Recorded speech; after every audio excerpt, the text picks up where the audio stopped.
بسم اللہ الرحمن الرحیم۔ السلام علیکم ریڈرز، کیسے ہیں آپ سب ریڈرز؟ آپ سب کو ماہم کہانی میں خوش آمدید۔ ریڈرز، اگر آپ ہمارے چینل پہ نئے ہیں تو پلیز چینل کو سبسکرائب کر دیجئے، اس سے یہ ہوگا کہ ہر نئی آنے والی ویڈیو کا آپ کو نوٹیفیکیشن ملتا رہے گا۔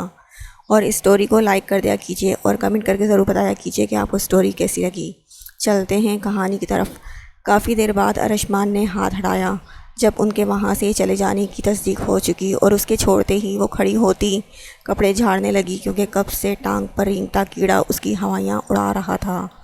اگر ارشمان کا ہاتھ اس کے منہ پر نہ ہوتا تو وہ یقیناً چلا چلا کر سب کو متوجہ کر چکی ہوتی۔ باہر نکالو مجھے یہاں سے، وہ بے شمار روتے ہوئے بولی، کیونکہ وہاں بے شمار چھوٹے چھوٹے کیڑے رینگ رہے تھے۔ میں تمہیں اٹھاتا ہوں، تم پہلے آس پاس کا جائزہ لے کر تسلی کرنا، پھر باہر نکلنا، اوکے؟ اسے تاکید کرتے ہوئے کمر سے پکڑ کر اوپر اٹھایا۔ کوئی بھی نہیں ہے باہر، وہ تو اب تک جانے کہاں دفع ہو چکے ہوں گے، ظاہرہ نے گردن ادھر ادھر گھماتے ہوئے کہا۔ کتنی وزنی ہو تم، دیکھنے میں تو پھول جیسی لگتی ہو مگر وزن پورے گلشن جتنا اٹھائے پھرتی ہو، وہ تھکا سا منمنایا۔ تو ظاہرہ نے باہر نکلتے ہوئے اسے گھورا تھا۔ تم مجھے بھی باہر نکالو، اب وہ ہاتھ بلند کرتا حکمیہ انداز میں بولا۔ حکم تو دیکھو کیسے دے رہے ہو، ویسے بھی اتنے بڑے سانڈ کو نکالتے نکالتے میں خود اندر آ جاؤں گی، پھر میں کیسے نکلوں گی؟ وہ دانت پیسنے لگا۔ میں تو چلی، وہ تو مجھے پکڑ کر باعزت طریقے سے میم کے پاس لے جائیں گی، اس لیے مجھے کوئی پرواہ نہیں، تم یہیں پہ کیڑے مکوڑوں کے ساتھ ٹھمکے لگاؤ، وہ اس کی حالت سے لطف لیتے ہوئے کہنے لگی تھی۔ ویسے بڑی ڈیش عورت ہے تمہاری تائی، وہ جیکٹ جھاڑتا جس کے اوپر انچ لمبے کالے کیڑے مکوڑے چڑھنے لگے تھے، غصے سے بولا تھا۔ کیا مطلب؟ ظاہرہ کو یہاں تائی کے ذکر کی وجہ سمجھ میں نہ آئی تھی۔ یہ سب تمہاری تائی کا ہی کیا دھرا ہے، ان کی میم تمہاری تائی جان ہی تو ہیں۔ اور ظاہرہ کی ساری گتھیاں سلجھ گئیں، مطلب تائی نے یہ جال حرم کے لیے بچھایا تھا۔ وہ بے یقینی سے منمنائی۔ انسان کو جب موقع ملتا ہے وہ شیطان کا روپ دھار لیتا ہے، ظاہرہ نے تلخی سے سوچا، مگر جب ہم اللہ کو یاد کرتے ہیں، اللہ کو پکارتے ہیں، تب وہ بھی تو انسان کی ہی شکل میں ہماری مدد کرتا ہے۔ ارشمان بھی تو اللہ کا بھیجا ہوا فرشتہ ہی ہے، جس نے میری عزت بچائی۔ اس کے دل سے پکار نکلی تو وہ مسکرا کر بیزار کھڑے کپڑوں جھاڑتے کیڑوں سے جان چھڑاتے ارشمان کو دیکھنے لگی، اور اگلے ہی پل اپنا ہاتھ اس کی طرف بڑھایا تھا۔ رہنے دو، اس طرح تو تم پھر سے اندر آ جاؤ گی، کوئی اور ترکیب لڑاؤ اور میری جان بخشی کرواؤ۔ یہ کیڑے پتہ نہیں کہاں کہاں سے گھس کر کاٹ رہے ہیں، اپنا زور لگاؤ، میں بھی لگاؤں گی تو تم باہر آ جاؤ گے، اتنا بھی گہرا نہیں ہے۔ یہ جو درخت کی شاخیں جھکی ہوئی ہیں، ایک شاخ مجھے پکڑاؤ، میں اسے پکڑ کر باہر آ جاؤں گا۔ ارشمان کی نظر گھڑی کی طرف جھکے درخت پر گئی تو وہ دماغ لڑاتا بولا، رہنے دو، جتنا تمہارا وزن ہے، یہ شاخ بیچاری جڑ سے ہی ٹوٹ جائے گی، کچھ تو کرو، خود تو نکل گئی ہو اور مجھے یہاں پھنسا دیا ہے۔ وہ روحان سا ہو گیا۔ میں اس درخت کے تنے سے اپنی چادر باندھتی ہوں، تم اسے پکڑ کر باہر آ جانا، ظاہرہ نے سوچتے ہوئے کہا، اور ارشمان نے چونک کر اسے دیکھا۔ تم میں بھی دماغ ہے، وہ تعریفی انداز میں کہتا اسے سنگا گیا۔ مجھ پر کوئی جملہ کسنے سے پہلے یہ سوچ لینا کہ فی الوقت تم میرے آسرے پہ ہو، اور منہ بسورتی شال اتارنے لگی۔ اپنی جیکٹ اتارو، وہ رکتے ہوئے بولی۔ کیوں؟ اب یہ مت کہنا مجھے سردی لگ رہی ہے، زیادہ ہیرو پنتی مت کرو، اپنی جیکٹ دو، اگر شال چاہیے تو۔ ارشمان نے سر ہلاتے ہوئے جیکٹ اتار اس کی جانب بڑھائی، کیونکہ وہ اس حالت میں بالکل نہ تھی کہ اسے شال کے بنا دیکھا جا سکتا۔ جیسے سے شال باندھنے کے بعد اس نے خود بھی مضبوطی سے پکڑتے ہوئے اس کی طرف پھینکی، اور وہ اللہ اللہ کرتا باہر آیا تھا، اور اپنے کپڑے تسلی سے جھاڑتا ظاہرہ کی طرف متوجہ ہوا، جو اپنی شال کو اپنے گرد لپیٹ چکی تھی اور جیکٹ اتار چکی تھی۔ اگر پہننی ہے تو پہن لو، وہ جیکٹ تھامتا کہنے لگا۔ تم میرے ہیرو نہیں ہو، ہاں اگر ہوتے تو سوچا جا سکتا تھا، وہ معنی خیزی سے کہتی ارد گرد دیکھنے لگی تھی۔ فلموں میں یوں خوار تو ہیرو ہی ہوا کرتے ہیں، مگر یہ کوئی فلم نہیں بلکہ حقیقی زندگی ہے جو تھوڑی سی فلمی ہو چکی ہے۔ وہ دو بدو بولی، اب ادھر چلتے ہیں۔ زائرہ نے اسی طرف اشارہ کیا۔ پہلے ہی تمہاری مان کر گڑھے میں گر چکا ہوں، اب تمہاری ایک نہیں چلے گی۔ ویسے ہم آئے کدھر سے تھے؟ اس نے سختی سے کہتے ہوئے اینڈ میں مشورہ لینے والے انداز میں پوچھا۔ زائرہ کندھے اچکا گئی۔ دو تین لوگ تھے اور تینوں طرف پھیل گئے، صرف ایک سمت ایسی جو خطرے سے خالی ہے۔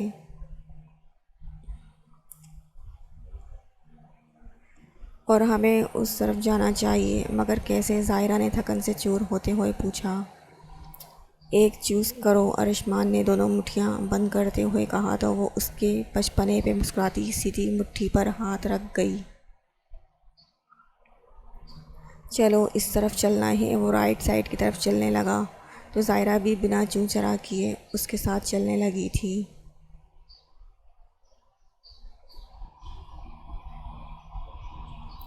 زونی نے رو رو کر اپنی حالت بگاڑ لی، جسے دیکھ کر اس کی مما کا دل دہلنے لگا تھا۔ تائی شرمندہ سی کمرے میں آئیں تو زونی رخ ہی موڑ گئی۔ زونی بھی بریو، تابش تمہارا ہی ہے، شادی ہی ہو رہی ہے اور شادیاں بروک بھی تو ہو جایا کرتی ہیں۔ تائی جان پلیز، پہلے کہہ رہی تھی کہ شادی ہی مجھ سے ہوگی اور اب کہہ رہی ہیں شادی توڑوائیں گی۔ زونی ڈارلنگ، تابش ابھی جوش میں ہے۔ وین اس حرم نامی بھوتنی کا بھوت ہیڈ سے اترے گا، وین وہ تمہارے پاس ہی ریٹرن آئے گا، ٹرسٹ می۔ تائی جان میں یہ برداشت نہیں کر سکتی، پلیز کوئی مجھے ہال میں جانے پہ مجبور نہ کرے۔ سب لوگ باتیں کریں گے کہ زونی کیوں نہ آئی، تو ہم کیا جواب دیں گے لوگوں کو کہ تم کیوں نہیں آئی؟ اس کی مما سلگتے ہوئے منمنائی تو تائی نے منت بھرے لہجے میں اسے ریڈی ہونے کا کہا، ساتھ میں وعدہ بھی دیا کہ تابش کو اس کا بنا کر رہیں گی، اور زونی کو نہ چاہتے ہوئے بھی ان کی ماننی پڑی۔ میں کیسے کر سکتی ہوں شادی؟ میری بہن غائب ہے، میں اتنی سنگ دل نہیں ہوں۔ تابش جو اسے سیلون خود لے کر آ رہا تھا، کیونکہ اب وہ کسی پہ بھروسہ نہیں کر سکتا تھا۔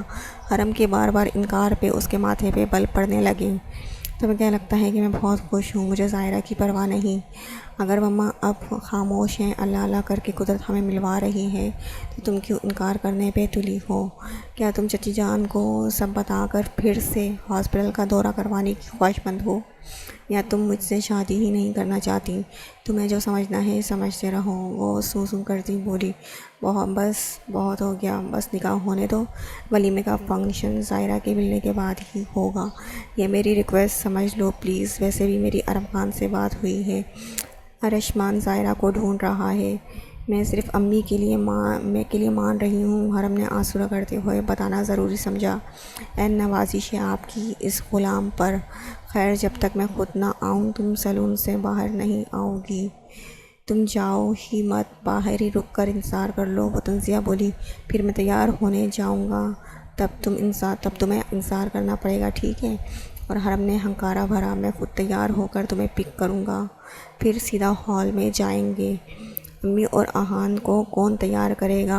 اور وہ زائرہ کے لیے پریشان ہوں گی۔ میں انہیں گھر تو چھوڑ آیا ہوں، اب سلجوق انہیں پک کر لے گا۔ اور رہی بات زائرہ کی، تو میں نے انہیں مطمئن کر دیا ہے، تم اب جاؤ، اور جب تک میں خود نہ آؤں باہر مت نکلنا۔ اور حرم منہ بسوڑتی سیلون میں چلی گئی تھی۔ وہ تیار ہونے کے بعد اسے لینے آیا تو وہ سہج کر چلتی اس کے پہلو میں آ بیٹھی، اور تابش نے گھونگھٹ سرکا کر دیکھنا چاہا کہ وہ اپنی ہی دلہن لے کر جا رہا ہے نا۔ کچھ پل کے لیے تو وہ ہر پریشانی فراموش کر گیا۔ ڈیپ ریڈ کلر میں وہ خوبصورتی سے تراشا ہوا نہایت حسین مجسم لگ رہی تھی۔ تم میری زندگی کا سب سے خوبصورت تحفہ ہو، تمہاری موجودگی میری زندگی میں کسی نعمت سے کم نہیں، مسز ٹوبی۔ حرم نے پھیلتے ہوئے گھونگھٹ نکالا، زبان بند رکھو اور ہاتھ چلاؤ، ہمیں جلدی پہنچنا ہے۔ کچھ پل کے لیے تو لگا کہ کوئی اور ہی کوئین میرے پہلو میں آ بیٹھی ہے، مگر شکر ہے تم نے بتا دیا کہ تم میری ہی حرم ہو۔ اور سر جھٹکتا گاڑی سٹارٹ کرنے لگا۔ زائرہ کہاں ہے؟ وہ ابھی تک کیوں نہیں آئی؟ شام ہونے والی ہے۔ سکینہ بیگم کے دل میں طرح طرح کے وسوسے آ رہے تھے۔ چچی جان، میری بات ہوئی ہے، وہ آ ہی رہی ہے، سلجوق نے انہیں تسلی دیتے ہوئے بتایا، تو وہ خاموشی سے ایک طرف بیٹھ بیٹھ گئیں۔ تابش کے ساتھ وہ حال میں داخل ہوئی تو ہر ایک کی نگاہ دونوں کی طرف اٹھی تھی، کسی کی رشک بھری اور کسی کی حسد بھری۔ سفینہ بیگم نے پریوں جیسی آن بان رکھتی حرم کی دل میں نظر اتاری تھی، جبکہ تائی زبردستی مسکراتی سب مہمانوں سے مل رہی تھی اور سونیا کے پاس کھڑی حرم کو خونخوار نظروں سے دیکھ رہی تھی۔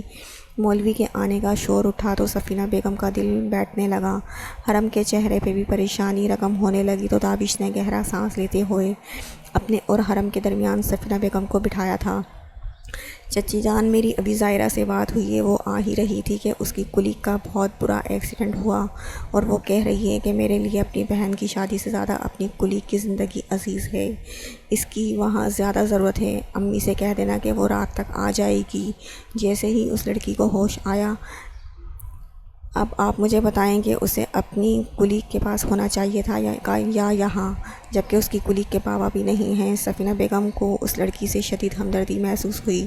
بہت اچھا کیا زائرہ نے، وہ ایموشنل ہو گئی۔ چچی جان، یہ تو آپ کی تربیت ہے، نہ کہ اسے انسانیت کی فکر ہے۔ خیر، اب آپ پریشان نہ ہوں، بلکہ دعا کریں زائرہ کے لیے بھی اور میرے لیے بھی۔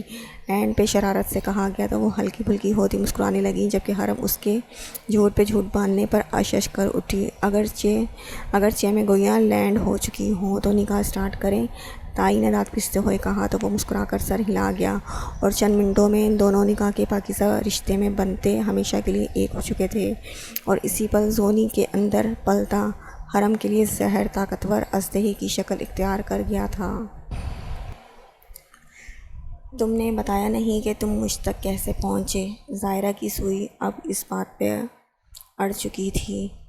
ارشمان نے سانس بھرتے ہوئے سب بتانے کا فیصلہ کرتے ہوئے رک کر اس کی جانب رخ کیا۔ تحمل سے میری بات سننا، کیونکہ اس سب میں یہ بندہ بے قصور ہے۔ وہ پہلے ہی صفائی پیش کرتا اسے سب بتاتا چلا گیا، جسے سنتے ہی زائرہ کے تاثرات پتھر کے مانند سخت ہوئے تھے۔ تم اتنا گر سکتے ہو، میں نے کبھی نہیں سوچا تھا۔ میں پہلے بتا چکا ہوں کہ میں بے قصور ہوں، مگر تمہارا بھائی تو قصوروار ہے نا۔ اب مجھے کیا پتہ تم نے ہی اسے سب کرنے کو کہا ہو، واللہ میرے دل میں تمہارے لیے اچھائی پیدا ہونے سے پہلے ہی ختم ہو گئی۔ اب لڑائی بعد میں کرنا، پہلے یہاں سے نکل لو، وہ ناگواری سے کہتا چلنے لگا، مگر کچھ دور جا کر ہی اس کا ماتھا ٹھنکا، کیونکہ زائرہ اس کے پیچھے نہ تھی۔ وہ جو سمجھ رہا تھا زائرہ پیچھے پیچھے آ رہی ہے، پریشانی سے ادھر ادھر دیکھنے لگا۔ زائرہ، وہ آہستہ آواز میں پکارتا پاگلوں کی طرح گردن گھماتا اسے تلاشنے لگا، مگر اسے آس پاس نہ پا کر ارشمان کو ٹانگوں سے جان نکلتی محسوس ہوئی تھی۔ زائرہ، کہاں ہو تم؟ زائرہ، دیکھو، اگر یہ مذاق ہے تو نہایت ہی گھٹیا مذاق ہے، میں بتا رہا ہوں، چھوڑ کر چلا جاؤں گا پھر پتہ چلے گا۔ وہ آس پاس دیکھتا باولا ہو رہا تھا، چلتے چلتے پھر اسی پیڑ کے پاس آیا جہاں سے چلنا شروع کیا تھا، اس سے کہ ناراضگی کے باعث سچ میں وہ وہیں نہ رہ گئی ہو، مگر وہاں آنے پہ بھی جب اس کا نام و نشان نہ ملا تو دل سینے سے نکلنے کو بےتاب ہونے لگا۔ اب وہ سر تھامے آس پاس دیکھ رہا تھا کہ 2 منٹ میں کہاں جا سکتی ہے، اور اگر گئی بھی تو کس سائڈ پہ۔ دل میں اس کی حفاظت کی دعا کرتے ہوئے ارشمان نے آسمان کی طرف سر اٹھایا تھا۔ بے بسی سے اس کا ساتھ چھوڑنے کو دل چاہا تھا۔ وہ ضبط کے کڑے امتحان سے گزرتا، بھوک کی شدت سے نڈھال ہوتا، الٹی سمت پہ چلنے لگا، اس امید سے کہ غصے میں وہ اپنی سمت بدل گئی ہوگی۔ ابھی وہ کچھ دور ہی گیا تھا کہ زائرہ کی چیخنے پہ اس کے قدم تھمے تھے۔ دل انہونی کے ڈر سے بند ہونے کو تھا کہ اگلے ہی پل بنا بریک لگائے چلاتی ہوئی زائرہ کی آواز قریب آنے لگی تھی۔ زائرہ، کہاں ہو تم؟ وہ حلق کے بل چلاتا آواز کی سمت چلنے لگا۔ وہ بھاگ بھاگ کر ہانپنے لگی، مگر قدم ابھی بھی رکنے کا نام نہیں لے رہے تھے۔ تبھی ارشمان کو وہ درخت کی اوٹ سے نکلتی دکھائی دی اور وہ بڑے بڑے ڈگ بھرتا اس تک پہنچا۔ کیا ہوا؟ دونوں کا سانس پھول چکا تھا۔ وہاں سانپ تھا، اٹکتے ہوئے بتایا گیا۔ تم ادھر کرنے کیا آئی تھی؟ سانپ کی زیارت کرنے، نیچے بیٹھتے ہوئے بتایا گیا۔ اکڑ تو بہت ہے تم میں، غصے میں رستہ ہی بدل لیا۔ اور میں کب سے خوار ہو رہا ہوں، اتنی توپ چیز کو زمین نگل گئی یا آسمان کھا گیا۔ ادھر سے ہی آ رہی تھی اس چھوکری کی آواز، وہ ادھر ہی کہیں چھپی ہوئی ہے۔ قریب سے آتی آواز پہ دونوں سرپٹ دوڑنے لگے تھے اور ان کے دوڑنے پہ وہ لوگ بھی ان کا تعاقب کرنے لگے۔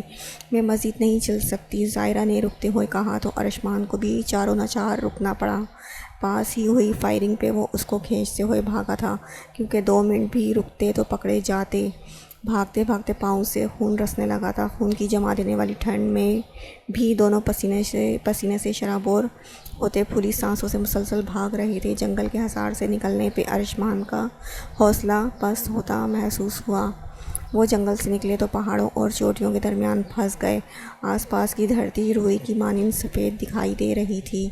بہت ہی ڈھیٹ ہیں، پیچھا کرتے کرتے ان کی ٹانگیں بھی نہیں تھک رہیں۔ ظاہرہ نے نخوت سے کہتے ہوئے ارشمان کو دیکھا، جو آگے کنواں پیچھے کھائی میں سے کیا منتخب کرنا ہے کے بارے میں سوچ بچار کر رہا تھا۔ اللہ کو یاد کرتے ہوئے وہ ظاہرہ کی کلائی تھامتا چوٹی کی طرف بھاگا تھا اور اونچے نیچے ڈھلان پہ چڑھتے چڑھتے بے حال سے دونوں نفوس کافی اوپر پہنچتے وہیں ڈھہ گئے۔ دونوں سیدھے لیٹے آسمان کو تکتے ایک دوسرے کی دھڑکن کو بآسانی سن رہے تھے۔ اب ہم کیا کریں گے؟ اکھڑی سانسوں میں الجھتے الفاظوں سے سوالیہ جملہ مکمل کیا گیا۔ اپنی کوئی خواہش بتاؤ جسے تم پورا کیے بنا نہیں مرنا چاہتی، ارشمان نے زبان لبوں پہ پھیرتے ہوئے ہونٹ تر کرنے کی کوشش کرتے ہوئے دریافت کیا، اور ظاہرہ نے حیرانگی سے اسے دیکھا، جو اتنی سیریس سچویشن میں بے تکا سوال کر رہا تھا۔ بتاؤ نا، ارشمان نے اصرار کیا، اپنی فیملی کو اچھی لائف دے سکوں، وہ کہتے ہوئے پھر سے آسمان کو تکنے لگی۔ تم اپنے لیے اپنی خواہش بتاؤ، ارشمان نے رخ موڑے بنا کہا۔ میری خواہش ہے کہ میں دنیا کا چپا چپا پیدل چل کر گھوموں اور کائنات کے خوبصورت کرشموں کو جاگتی آنکھوں سے دیکھوں۔ اب تم بتاؤ، ظاہرہ نے اسے خاموش پا کر پوچھا۔ میں چاہتا ہوں مرنے سے پہلے میرے پاپا مجھے خود سے اپنی باہوں کے حصار میں لے کر کہیں کہ مجھے اپنے بیٹے سے بہت محبت ہے۔ ظاہرہ نے چونک کر اسے دیکھا، جس کے لب مسکرا رہے تھے مگر آنکھوں میں نمی چمک رہی تھی۔ اس پل ظاہرہ کو وہ معصوم بچہ لگا جو باپ کی محبت کے لیے ترس رہا تھا۔ دونوں کے درمیان چھائی معنی خیز خاموشی کو ارشمان نہیں توڑا۔ اگر تم سے تمہاری آخری خواہش پوچھی جائے تو میں کہوں گی پہلے میرے سامنے ارشمان عالم کو گنجا کیا جائے۔ وہ بنا سیکنڈ کی دیری کے منمنائی تو ارشمان نے ہنستے رخ اس کی جانب موڑا تھا۔ اب تمہاری باری، وہ اس کی چمکتی آنکھوں میں جھانکتی بولی۔ میں کہوں گا کہ مجھے اس لڑکی کے ساتھ ایک عمر گزارنے کی اجازت دی جائے، اور ظاہرہ ٹرانس کی اسی کیفیت میں اس کی آنکھوں میں جانے کتنے ہی پل دیکھتی رہی۔ دونوں وجود برف کی بچھے سفید چادر پہ سیدھے لیٹے، گردن موڑے ایک دوسرے کو دیکھتے سب کچھ فراموش کر چکے تھے۔ ان کے قدموں کے نشان ان تینوں کو خود تک لانے کا سبب بنے تھے۔ ان کی آوازیں قریب آئیں تو دونوں حواس باختہ اٹھتے مزید بلندی کی طرف بھاگے تھے، مگر چوٹی کے آخر پہ پہنچ کر دونوں کے قدم رکے، کیونکہ پہاڑوں سے نکلتی آبشار سرطانیں کھڑی دکھائی دینے لگی۔ مجھے سوئمنگ نہیں آتی، ارشمان کے اشارے پہ وہ نام سر ہلانے لگی۔ بھاگو، اور کہاں تک بھاگو گے حرامی چھوکرے؟ صبح سے شام ہو گئی تمہارے پیچھے خوار ہوتے ہوتے، اب بس کلمہ پڑھ لو۔ اس پہ بندوق تانے وہی آدمی چلایا جس پہ ارشمان حملہ کر چکا تھا۔ جتنا ہم ذلیل ہوئے ہیں، اس سالی کے پیچھے سود سمیت قیمت وصول کریں گے۔ دوسرا آدمی گالیاں بکتا ظاہرہ کو گھورتا پھنکارا تھا۔ چل چھوکری، جلدی ادھر آ، اس مجنوں کا کام تمام کر کے جلدی تجھے میم کے حوالے کر سکیں۔ بہت دماغ چاٹ چکی ہے۔ ٹھیک ہے، میں آ رہی ہوں، پہلے یہ بندوق نیچے کرو۔ وہ تھوک نکلتی بولی تو وہ دونوں آدمیوں کے اشارے پہ بندوق کا رخ نیچے کر گیا۔ 1 2 3۔ ارشمان سرگوشی کرتے ہوئے یک ٹھنڈے پانی میں کود گیا۔ ہاں، مگر ظاہرہ کو ساتھ لانا نہیں بھولا تھا، جس کی چیخیں بلند ہو رہی تھیں۔ سالے! تینوں شوق کی کیفیت سے نکلتے نیچے جھانکتے فائرنگ کرنے لگے، مگر دونوں پانی کے اندر گم ہو چکے تھے۔ میں امی کے ساتھ گھر جاؤں گی۔ سب مہمان ہال سے لوٹنے لگے تو خرم نے تابش کو اطلاع دی تھی۔ چچی جان بھی ہمارے ساتھ گھر ہی جائیں گی نا؟ تابش نے مسکرا کر بتایا۔ آہان کو میں نے کیسے سمجھا بجھا کر روکا ہے یہ میں ہی جانتی ہوں، اور وہ کسی بھی وقت امی کو ظاہرہ کی کڈنیپنگ کے بارے میں بتا سکتا ہے۔ میں نہیں چاہتی کہ امی کو کچھ بھی پتہ چلے، وہ اتنا بڑا صدمہ برداشت نہیں کر پائیں گی۔ تو تمہیں کیا لگتا ہے کہ تمہارا یوں سجے سنورے روپ میں ان کے ساتھ گھر جانا ان کے لیے باعث مسرت ہوگا؟ اور حرم نے بے بسی سے اسے دیکھا تھا۔ تمہاری انسپکٹر صاحب سے بات ہوئی؟ میری تو نہیں، البتہ مما کی ضرور ہوئی ہے۔ تابش کے بتانے پہ حرم کا سر گھوما تھا۔ تائی امی پر مجھے رتی برابر بھروسہ نہیں ہے۔ اگر تم خود بات نہیں کر سکتے تو بتلا دو، میں بات خود کر لوں گی۔ بابا اور سلجوق پولیس اسٹیشن کے 2 چکر لگا چکے ہیں، مگر انہوں نے کہا ہے کہ جیسے ہی اپڈیٹس ملیں گی وہ کال کر دیں گے۔ ایسی کون سی باتیں ہیں جو ختم ہونے میں نہیں آ رہی؟ صنم نے شرارت سے پوچھا۔ بھابھی میں گھر جانا چاہتی ہوں، میں مما کو کیسے اکیلا چھوڑ سکتی ہوں؟ حرم روحان سی ہو گئی۔ چچی کی ٹینشن نہ لو، اگر تم کہو تو میں ان کے ساتھ چلی جاتی ہوں۔ یہ تم دونوں کی فرسٹ نائٹ ہے، اسے یوں سپوائل مت کرو۔ بھابھی میری بہن غائب ہے، وہ بہن جس نے اپنی خوشیاں میرے لیے چھوڑ دیں۔ اب بھی میرے حصے کی سزا جانے کس حال میں بھگت رہی ہوگی، اور میں یہاں اپنی خوشیاں مناؤں تو پھر مجھ پہ وہ رودنی کو تھی۔ ہم چچی کو ساتھ لے جائیں گے نا؟ اس نے سجیشن پیش کیا۔ آپ کو لگتا ہے کہ آفندی ہاؤس کے لوگ راز رکھنا جانتے ہیں؟ اس نے تابش پہ نظر ڈالتے ہوئے گہرا طنز کیا، جس پہ وہ لب بھینچ گیا تھا۔ کہاں جا رہی ہو؟ سونیا نے زونی کی سلگتی مسکراہٹ اور بڑھتے قدموں کے آڑے آتے ہوئے پوچھا۔ دشمن کی فتح پہ پہلی ضرب لگانے۔ وہ سونیا کو پرے کرتی حرم کی جانب آئی تھی۔ میں نے سنا تھا کہ خون سفید ہو جاتے ہیں، آج دیکھ بھی لیا۔ زونی کی آواز اتنی بلند تو تھی کہ کچھ فاصلے پر بھابھی کے پاس بیٹھی سفینہ بیگم بھی متوجہ ہو گئیں۔ کیا مطلب ہے تمہاری اس بات کا؟ مطلب صاف ہے کزن، بہت بہن تمہاری غائب ہے، پتہ نہیں زندہ بھی ہے یا، اور تم یہاں اپنی خوشیاں منا رہی ہو۔ کہاں گئی بہن؟ بہن کرنے والی حرم افندی، زونی بکواس بند کرو۔ تابش نے سفینہ بیگم کی اڑی رنگت دیکھتے ہوئے دانت پیسے۔ کس کو چپ کرواؤ گے؟ ہاں ویسے سچ بتاؤں، مجھے تو لگتا ہے ظاہرہ موقع کے فائدہ اٹھاتے ہوئے فرار ہو گئی ہے۔ اس نے آخری ضرب لگاتے ہوئے افسوس سے سفینہ بیگم کو دیکھا، جو سینہ مسلتی کراہنے لگی تھی۔ امی کچھ نہیں ہوا ظاہرہ کو، وہ بالکل ٹھیک ہے، آپ سنبھالیں خود کو، حرم ہکلاتے ہوئے کہتی ان کے قریب زمین پر بیٹھتی ان کا ہاتھ سہلانے لگی۔ تابش نے پانی کا گلاس ان کے ہونٹوں کو لگایا، جس کے چند قطرے ہی وہ اپنے حلق میں اتار سکی۔ سفینہ بیگم کو خاموشی سے روتے دیکھ حرم کا دل بند ہونے لگا۔ اولاد کے دکھوں نے ان کے بال سفید کر دیے تھے، جوانی میں ہی بڑھاپا قابض ہو چکا تھا۔ سب لوگ پریشانی سے انہیں دیکھ رہے تھے۔ تائی امی کہاں ہے ظاہرہ؟ حرم کے اچانک افتاد پہ انہیں اٹیک آتے آتے بچا تھا۔ کا کیا مطلب وہی جو آپ سمجھ رہی ہیں، سب جانتی ہوں۔ ظاہرہ کی کڈنیپنگ میں آپ کا ہاتھ ہے، مجھے اپنے بیٹے کی زندگی سے باہر نکالنے کے لیے اتنا گر گئی آپ، اور شکار میری معصوم بہن بن گئی۔ آپ کو تو عورت کہتے ہوئے بھی شرم آتی ہے۔ حرم بکواس بند کرو، ورنہ تم پہ ہاتھ اٹھاتے ہوئے مجھے ذرا افسوس نہیں ہوگا۔ تابش کے اعصاب بگڑے تھے۔ بزدل لوگ جب حقیقت کا سامنا نہیں کر سکتے، وہ یوں ہی کبوتر کی طرح آنکھ بند کر لیتے ہیں، اور نامردوں کی طرح ہاتھ اٹھا کر سچ پہ ڈر کی چادر بچھا کر چھپانے کی کوشش کرتے ہیں۔ میری ایک بات تم سب کان کھول کر سن لو، اگر میری بہن کو آج بھی آئی نا تو آفندی ہاؤس کی اینٹ سے اینٹ بجا دوں گی۔ وہ انگلی دکھا کر وارن کرتی تائی کے طوطے اڑا گئی۔ پتہ نہیں کہاں مر گئی ہے ظاہرہ، جو ابھی تک ان لوگوں کو نہیں مل رہی۔ تائی نے نخوت سے سوچا تھا، چلے امی ہم گھر جا رہے ہیں۔ وہ اپنا لہنگا سنبھالتی اپنی امی کو سہارا دینے لگی۔ پاس بیٹھی حیران سی مامی نے انہیں سہارا دینے کو ہاتھ تک نہ اٹھائے تھے۔ میں چلتی ہوں تمہارے ساتھ۔ صنم نے سفینہ بیگم کو سہارا دے کر کھڑا کیا تو تابش نے گاڑی کی چابی ٹٹولتے ہوئے کہا، بھابھی انہیں لے کر آئے، میں گاڑی نکالتا ہوں۔ حرم کا دل تو چاہا انکار کر دے، مگر اپنی امی کی حالت کے پیش نظر لبسیتی وارننگ دیتی نگاہیں تائی پہ ڈالتی بیرونی دروازے کی طرف بڑھ گئی۔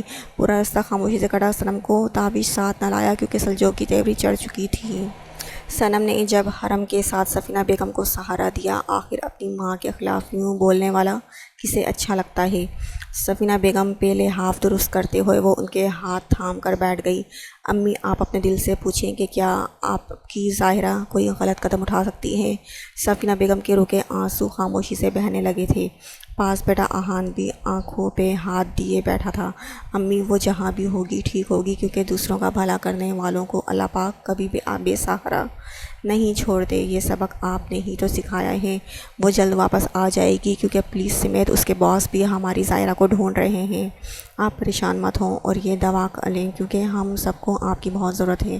ان کی دوا نکال کر ہتھیلی پہ رکھتے ہوئے پانی تھمایا تو وہ بھی دوا نکال کر سر بستر پر گرا گئیں، اور پھر چند منٹوں بعد ان کی مدھم چلتی سانس کی آواز ان کے نیند میں جانے کا پتہ دے رہی تھی۔ یہ نیند کی گولی بھی کسی کرب کے مارے نے بنائی ہوگی۔ اپنی امی پہ لحاف ٹھیک کرتے ہوئے اس نے سوچا تھا اور آہان کی طرف متوجہ ہوئی جو گھٹنوں میں سر دیے بیٹھا اونگ رہا تھا۔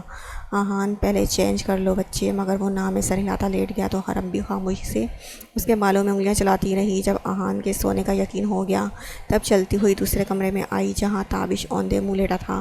ابھی تک واپس نہیں گئے؟ طنزیہ لہجے میں پوچھتی اپنے لیے آرام دہ کپڑے نکالنے لگی۔ چچی جان کو اکیلے چھوڑ کر نہیں جا سکتا، وہ بھی بے تاثر لہجے میں بولا۔ انائیں دونوں کو مقدم تھی۔ پہلے تو جیسے تم ہی چچی جان کی دیکھ بھال کرتے ہو، پہلے یہاں عقل مند لڑکی ہوا کرتی تھی اس لیے بے فکر تھا۔ خود کو عقل مند سمجھنا سب سے بڑی بیوقوفی ہے، اور ایسی خوش فہمی ایک تم میں اور دوسرا تمہاری مما میں کوٹ کوٹ کر بھری ہے۔ ہر بات میں مما کو گھسیٹنا ضروری ہے۔ وہ بیزار ہوا تھا۔ حرم جواب دیے بنا سر جھٹکتی چینج کرنے چل دی، اور وہ بھی بے بس سا آنکھیں مون گیا۔ زائرہ کے بے ہوش وجود کو کنارے پہ لٹاتے ہوئے وہ تھر تھر کانپ رہا تھا۔ دونوں کا جسم نیلا پڑ چکا تھا۔ زائرہ کو سوئمنگ نہیں آتی تھی، اس لیے چند منٹوں میں ہی ہوش فخروں سے بیگانہ ہو گئی۔ اتنے سرد پانی میں ان کا صحیح سلامت نکل آنا کسی معجزے سے کم نہ تھا۔ تقریباً آدھا گھنٹہ ہاتھ پاؤں چلانے کے بعد وہ دونوں کنارے سے واپس نکلا تھا، دوسرے کنارے سے واپس نکلا تھا۔ اگر چند منٹ بھی مزید پانی میں رکتا تو وہیں جم جاتا۔ زائرہ کو پتھر پہ الٹا لٹا کر پیٹ میں بھرا پانی نکالا تھا، مگر وہ ابھی بھی آنکھیں کھولنے سے انکاری تھی۔ آس پاس دیکھتے ہوئے اس نے شکر کی سانس بھری کہ یہاں جنگل نہ تھا بلکہ سیاہ کی کافی ٹولیاں موسم انجوائے کرتے دکھائی دے رہی تھیں۔ دونوں کو دیکھ کر ایک کپل ان کی طرف بڑھا تھا۔ آپ ٹھیک ہیں؟ لڑکے کے پوچھنے پہ ارشمان کی گردن نہ میں ہلی تھی۔ آپ پانی میں کیسے؟ لڑکی نے حیرانی سے پوچھا۔ یہ میری وائف ہیں، چوٹی سے پھسلتی جھیل میں گر گئی ان کو بچانے کے چکر میں۔ باقی کی بات ادھوری چھوڑی کیونکہ کانپتے ہونٹوں سے وہ اتنا ہی بول پایا، اور دونوں نے رشک بھری نگاہوں سے اسے دیکھا تھا۔ آپ ہمارے ساتھ چلیں، انہیں ہیٹ کی ضرورت ہے۔ لڑکے کے کہنے پہ وہ سر ہلاتا زائرہ کو اٹھانے لگا جسے فی الحال تبش کی ضرورت تھی۔ پلیز انہیں چینج کروا دیں، ارشمان نے صوفے پہ لٹاتے ہوئے التجا کی۔ میں انہیں چینج کروا دیتی ہوں، آپ بھی چینج کر لیں۔ اپنے شوہر کا ایک گرم سوٹ نکال کر اس کی طرف بڑھایا تو وہ مشکور نگاہوں سے اسے دیکھتا اٹیچ باتھ میں چینج کرنے چلا گیا۔ گرم پانی کے نیچے کھڑے ہوتے ہی اس کی رگوں میں خون کی گردش تیز ہوئی تھی جو شاید جمنے کے قریب تھا۔ شاور لینے کے بعد وہ نکلا تو وہ فرشتہ صرف لڑکی زائرہ کو چینج کروا چکی تھی جبکہ اس کا شوہر کمرے میں موجود نہ تھا۔ میں ہیٹر تیز کر دیتی ہوں مگر پھر بھی اس کا جسم ٹھنڈا پڑا ہے، وہ لڑکی ارشمان کو دیکھتے ہوئے فکر مندی سے بولی تو ارشمان فکر مند ہوتا اس کے قریب نیچے بیٹھتا، اس کی ناک کے قریب ہاتھ لے جا کر سانس چیک کرنے لگا جو مدھم چل رہی تھی۔ تبھی اس کا شوہر ہاتھ میں کاوا لیے کمرے میں داخل ہوا تھا۔ مجھے آپ کا موبائل مل سکتا ہے؟ وہ دراصل میرا موبائل پانی میں کہیں گر گیا، ارشمان نے جلدی سے پوچھا تو وہ سر ہلاتا قہوہ اس کے قریب رکھتا موبائل جیب سے نکالنے لگا۔ ارشمان ارمغان کو کال ملاتے ہوئے 2-4 قدم ان سے دور ہو گیا۔ پہلی بیل پر ہی کال ریسیو کر لی گئی جیسے وہ موبائل ہاتھ میں لیے بیٹھا ہو۔ ہیلو، کہاں ہو؟ ارشمان کی آواز سن کر ارمغان کی سانس میں سانس آئی تھی۔ تمہارے موبائل کے پاس کھڑا ہوں۔ کیا مطلب؟ ارشمان چونکا۔ مطلب تمہاری لوکیشن ٹریس کروا کر پولیس کو لیے اسی جنگل میں کھڑا ہوں جہاں تمہارا موبائل گرا تھا۔ خیر بتاؤ کہاں ہو تم؟ کہاں ہوں میں؟ اس نے لڑکے سے سوال کیا تو لڑکے نے ہوٹل کا نام بتایا۔ یہ ہوٹل تو آزاد کشمیر میں ہے، تم کشمیر کیسے پہنچے؟ ارمغان کا مارے حیرت کے برا حال تھا اور کچھ ایسی ہی حالت ارشمان کی تھی۔ ہم اسی ہوٹل میں رکے ہیں، تمہاری بھابھی جھیل میں گر گئی تھی، اس کی حالت ٹھیک نہیں ہے اس لیے تم ہمیں لینے آ جاؤ، اور ہاں میرا موبائل اور والیٹ جھیل کو پیارا ہو چکا ہے اس لیے مجھے کچھ پیسے بھجوا دو تاکہ اسی ہوٹل میں کمرہ لے سکیں کیونکہ اس ہوٹل میں جانے کی ہمت نہیں ہے جہاں ہم رہائش پذیر تھے۔ وہ ایک لفظ پہ زور دیتا اسے بہت کچھ باور کروا گیا۔ ٹھیک ہے، تم اکاؤنٹ نمبر بھیجو۔ ہاں میں بھیجتا ہوں۔ اس موبائل والے بھائی کا اکاؤنٹ نمبر لے کر اور کال بند کرتا لڑکے کی طرف متوجہ ہوا اور اس کا نمبر ارمغان کو سینڈ کیا تھا۔ وہ کمرہ لینے کے بعد دونوں میاں بیوی کا شکریہ ادا کرتا زائرہ کو لیے علیحدہ کمرے میں آیا تھا۔ زائرہ کو کمرے میں لا کر ہیٹر تیز کرتے ہوئے 2 عدد لحاف اڑا کر کچھ کھانے پینے کو منگوایا کیونکہ مزید بھوک ہڑتال کرنا ناممکن تھا۔ کھانا کھا کر وہ کپ چائے کے پینے کے بعد وہ ظاہرہ کے پاس آیا تھا، اس کے ہاتھ کو اپنے گرم ہاتھوں میں لیتے ہوئے. اب کیا تھا، جو چائے کا کپ تھامنے سے کافی گرم ہو چکے تھے اس کے ہاتھ. دونوں ہاتھ یکے بعد دیگر ٹھنڈے پاؤں کی طرف متوجہ ہوا جن کا ماس تک اتر چکا تھا. دل میں ٹیس سی اٹھی تھی ظاہرہ کو وہیں چھوڑ کر ہوٹل کی انتظامیہ کے پاس آ کر فرسٹ ایڈ باکس کی پیشکش کی، جو فوراً ہی مل گیا. پھر کمرے میں آ کر پاؤں کے تلووں کو اچھے سے ڈیٹول سے صاف کرتے ہوئے ٹیوب لگا کر پٹی کی تھی. اور اس عمل کے دوران ظاہرہ نے 2 دفعہ پاؤں ہلائے تھے، جس کی خوشی وہ بتانے سے قاصر تھا. پھر کچھ سوچتے ہوئے اس کے لیے سوپ منگوایا. عین ممکن تھا بھوک کی بدولت یہ حالت ہو. گرم سوپ حلق میں جاتے ہی کچھ افاقہ ہو جائے. تکیے سے ٹیک لگا کر بٹھاتے ہوئے ایک ہاتھ سے اس کا منہ کھول کر دوسرے سے سوپ کا بھرا چمچ اس کے منہ میں ڈالا، جس کے چند قطرے حلق میں اترے اور کچھ منہ سے نکل کر آیا. اس کا منہ صاف کرتے ہوئے پوری پیالی اسے پلائی، جس کا نصف حصہ اس کے حلق سے اترا تھا. کافی دیر بعد جب گرمائش ہڈیوں تک پہنچی تب اس نے آنکھیں واہ کی اور سفید چھت کو گھورتے ہوئے اندازہ نہ لگا پائی کہ وہ کہاں ہے. مگر جیسے ہی گردن گھمائی، نظر پاس میں ٹیک لگا کر آدھے بیٹھے اور آدھے لیٹے غنودگی میں جاتے آرشمان پہ گئی تو اس سے حوصلہ ملا کہ وہ زندہ ہے، اور ہمت کرتی اٹھ بیٹھی. خود کو گرم کمرے میں نرم لحاف میں پا کر اسے حیرت کا شدید جھٹکا لگا تھا. وہ پوچھنا چاہتی تھی کہ ہم یہاں کیسے پہنچے، مگر اس کی نیند خراب کرنا اچھا نہ لگا، اس لیے خاموش ہو گئی. کافی دیر بیٹھنے کے بعد ظاہرہ کو بھوک محسوس ہونے لگی تو پریشانی سے ارشمان کو دیکھا. پھر خود کو صبر کی تلقین کرتے ہوئے لیٹ گئی، مگر چہرے اور گردن پہ ہاتھ لگاتے ہی سب چپکتا سا لگا. جو سوپ گرنے کی بدولت تھا. منہ دھونے کا سوچ کر اٹھنا چاہا اور لحاف ہلتے ہی وہ کرنٹ کھا کر اٹھ بیٹھا، اور اسے اٹھتا دیکھ وہ شرمندگی محسوس کرنے لگی. تم ٹھیک ہو نا؟ اور وہ سر ہلا گئی. بھوک لگی ہے، وہ معصومیت سے بتایا گیا. میں کھانا لاتا ہوں، ادھر ہی رکنا. اور سرخ آنکھوں کو مسلتے ہوئے کمرے سے نکل گیا. اسے جاتے ہی ظاہرہ نے پاؤں نیچے اتارنے چاہے، مگر پٹی میں بندھے پیروں کو دیکھتے ہی اس کی آنکھیں نم ہوئیں. اس کے تو ذہن سے ہی نکل چکا تھا کہ اس کے پاؤں زخموں سے چور ہو چکے ہیں. کوئی اتنا اچھا کیسے ہو سکتا ہے؟ ظاہرہ نے سوچتے ہوئے تھکی سی سانس کمرے کی گرم فضا کے سپرد کی تھی. سب عدنان صاحب کے کمرے میں بیٹھے رات کی چائے سے لطف اندوز ہو رہے تھے جب حارث وہاں پر آیا. سونیا نہیں آئی؟